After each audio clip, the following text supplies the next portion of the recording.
ఒక ఇంట్లో ఒక పెద్దాయనకి ఇద్దరు కొడుకులు. అందులో పెద్ద కొడుకు బాగా తెలివైనవాడు. తండ్రి గౌరవాన్ని నిలబెట్టేవాడు. ఆయనకొక మంచి అమ్మాయితో పెళ్ళయింది.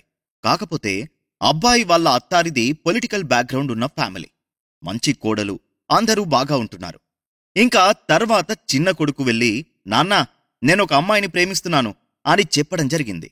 వెంటనే ఆ పెద్దాయన ఎవరా అమ్మాయి అని డీటెయిల్స్ అడిగితే, వాళ్ళది ఫ్యాక్షన్ ఫ్యామిలీ, పొలిటికల్ బ్యాక్గ్రౌండ్ ఉన్న ఫ్యామిలీనే అని చెప్తాడు.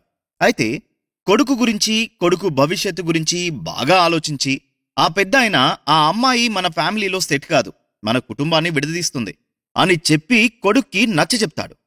తండ్రి ప్రేమతో నా కొడుకు తర్వాత మళ్ళీ ఎక్కడ ఇబ్బందులో పడతాడేమో అని బాగా ఆలోచించి ఒక తండ్రిగా కొడుక్కి వేరే ఒక మంచి సంబంధం చూసి పెళ్లి చేశాడు.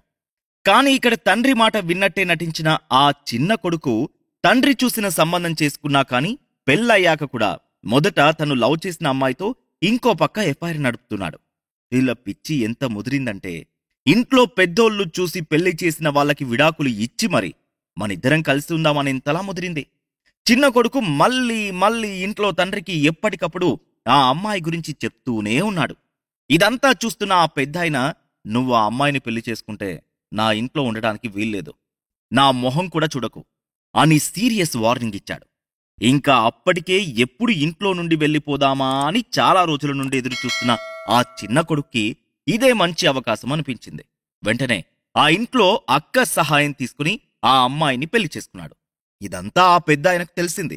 ఒక్కసారిగా ఆ తండ్రి గుండె బరువెక్కింది. ఏం చేయాలో అర్థం కాని పరిస్థితిలో ఉన్నాడు. తరువాత ఇంట్లో నుండి వెళ్లిపోయి వేరే దగ్గర కాపురం పెట్టారు. ఇక్కడే వాళ్ళ అసలు రూపం బయటపడింది. మొదట నుండి కుటుంబాన్ని విడగొట్టాలని అనుకుంటున్న ఆ చిన్న కోడలు అనుకున్నదే తడవుగా వెంటనే తన ప్లాన్ మొదలుపెట్టింది. ఇక భర్తకి లేనిపోనివన్నీ నూరిపోయడం, ఆస్తుల గురించి అడగమని చెప్పడం, నాన్న గురించి, అన్న గురించి, వదిన గురించి తప్పుగా మాట్లాడడం, ఇలా ప్రిపేర్ చేసింది.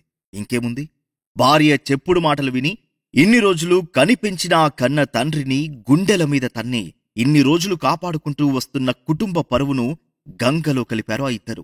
కాని ఆ ఇంట్లో పెద్ద కొడుకు మాత్రం ఇప్పటికీ తండ్రిని కంటికి రెప్పలా కాపాడుకుంటూ ఆ ఫ్యామిలీకి అండగా ఉన్నాడు. అది ఆయన నాయకత్వ సామర్థ్యం. ఆయన అసలు కొడుకంటే. సింపుల్గా ఒక మాట చెప్పాలంటే, చిన్న కొడుకు దరిద్రుడు, పరమశుంఠ, వెధవ.